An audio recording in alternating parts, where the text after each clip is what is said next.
আসসালামু আলাইকুম। আশা করি যে যেখান থেকে দেখছেন সবাই ভালো আছেন, আমিও ভালো আছি। মেজো দুলাভাই আর ছোট ভাই বিদেশ থেকে আসছে, আর এই উপলক্ষে সব ভাই বোন সবাইকে এক এক করে দাওয়াত দিচ্ছে। মানে সব ভাই বোনের মিলন মেলা কয়দিন পর পর হচ্ছে। যেহেতু আমরা সব ভাই বোনই যার যার কাজে বিজি থাকি, তাই যখন তখন সবাই একসাথে হইতেও পারি না, বাট কোনো ওকেশন আসলে সবাই একসাথে হওয়ার ট্রাই করি। এবার আবার সব ভাই বোনের সেজো বোনের বাসায় দাওয়াত ছিল, আর আমার সেজো বোনের বাড়ি যেহেতু আমাদের বাড়ির পাশেই, তাই আমার বড় বোন ফার্স্টে আমাদের বাসায় আসলো, দেন আমার মেজো বোনও আসলো। যদিও আমার মেজো বোনের বাসা আমাদের বাসার পাশেই। এখন আমার বড় বোন, মেজো বোন, ছোট ভাই সবাই আমার সেজো বোনের বাসায় যাচ্ছে, আর আমি আমার ভাবি একটু পরে যাব, যেহেতু বাসায় আমাদের একটু কাজ আছে, তাই আমরা দুইজনই বাসার কাজগুলো সেরে দেন একটু পরে যাচ্ছি।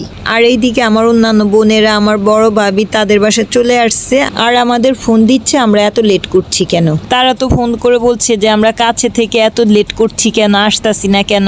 যাই হোক, আমরা এর কিছুক্ষণ পরে চলে গেছি, আর গিয়ে দেখি পুরুষদের খাওয়া দাওয়া শেষ হয়ে গেছে। এখন আমরা সব বোনেরা ভাবিরা একসাথে খেতে বসবো। আর এইদিকে আমি তো এসে দেখছিলাম যে আমার বোনে কি কি রান্না করলো, কারণ আমার বোনের বাড়ি কাছে থাকলো আমরা কেউই ওকে হেল্প করতে আসতে পারি নাই। ও একাই সব কাজ করছে, সব রান্না বাড়ি করছে, তাই এসে দেখছিলাম ও কি কি রান্না করছে। আর এইদিকে আমাদের এই ছোট্ট ফুলটুসিকে ওর ছোট খালামণি খাইয়ে দিচ্ছে। যাই হোক, এখন আমরা সব বোনেরা ভাবিরা সবাই একসাথে খেতে বসছি। একা হাতে আমার বোন অনেক কিছুই রান্না করলো, রোস্ট, গরুর মাংস, ডাল, চিংড়ি মাছ ভুনা, শুটকির তরকারি, শুটকি ভুনা, লাউ, এই তো এগুলোই। যার যেটা মন চাচ্ছে সেটাই নিয়ে খাচ্ছে।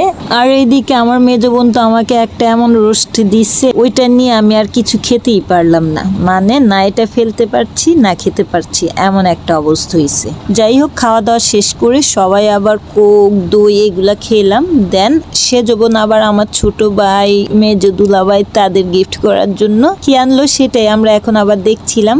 মেজো দুলাভাই, ছোট ভাই বিদেশ থেকে আসার পর এক এক ভাই বোনেরা যার যার বাড়িতে তো দাওয়াত দিচ্ছে, সাথে আমার বোনেরা তো তাদের এক একজনকে এক একটা গিফট দিচ্ছে। কেউ ড্রেস দিচ্ছে, কেউ টাকা দিচ্ছে, কেউ অন্য কোনো জিনিস দিচ্ছে, মানে সবাই কিছু না কিছু দিচ্ছে। যাই হোক, আমরা তো দুপুরের খাবার খেতে খেতে প্রায় বিকেল হয়ে গেছিল, যার কারণে দুপুরের খাওয়া দাওয়া শেষ করেই আমার ছোট ভাবে আবার ফল টল কেটে রাখলো, আর আমি কাঁঠালটা ভাঙলাম। ছোট এই বক্সে শক্ত কচকচে কাঁঠাল যেগুলো, ওগুলো রাখছি, আর এখানে অনেকগুলো কাঁঠাল ভেঙে রাখছি। অবশ্য আমার কাঁঠাল ভাঙারও একটা কারণ আছে, সেটা হচ্ছে যদি কাঁঠালটা কচকচে হয় তাহলে 2-1 কোষ খাবো, এর জন্য আর কি নিজ হাতেই ভাঙলাম, কারণ অন্যের হাতে কাঁঠাল ভেঙে খাওয়ার রুচিতে আসে না। সন্ধ্যাবেলা সবাই মিলে একসাথে খাবো, তাই আর কি আগে থেকে এগুলো কেটে কুটে রেডি করে রাখা হইলো। ফলের মধ্যে ছিল আম, কাঁঠাল, পেয়ারা, আপেল, মাল্টা, ড্রাগন, লটকন, এই তো এগুলোই। এখন এগুলো সব ড্রয়িং রুমে নিয়ে যাব, সবাই মিলে একসাথে খাবো। আমরা বোনেরা ভাবিরা এক সাইডে খাচ্ছি, আর আমার বোনের হাজবেন্ডরা, ভাইয়েরা সবাই একসাথে খাচ্ছে। এই তো সন্ধ্যের পর সবাই একসাথে ফ্রুটস টুটস খেলাম। আর এইদিকে আমাদের এই ফুলটুসি তো ওর ভাইকে আবার ফ্রুটস দিচ্ছে, বাট ওর ভাই তো খাচ্ছে না, কারণ ওর ভাই আপেল বাদে আর কোনো ফ্রুটসই খায় না, যার কারণে ও এক কোণে বসে আছে আর আমরা সবাই খাচ্ছি। দেন সবাই মিলে কিছুক্ষণ গল্প করলাম, তারপর রাতের বেলা সবাই খেয়ে দিয়ে যার যার বাসায় চলে গেছে। আর এইদিকে আমার ছোট ভাই ভাবি বাসা যাওয়ার আগে আমার সেজো বোন আবার আমার ভাইকে এটা গিফট করলো। এটা হচ্ছে গ্রিল, শিক কাবাব, বারবিকিউ, নান রুটি, মানে সবকিছুই এটা দিয়ে করা যাবে। একটা আমার ছোট ভাইকে গিফট করলো, আর একটা আমার মেজো দুলাভাইকে। যেহেতু মেজো দুলাভাই দুপুরে খাবার খেয়ে বাসায় চলে গেছে, তাই মেজো বোনের হাতে আবার দিচ্ছে।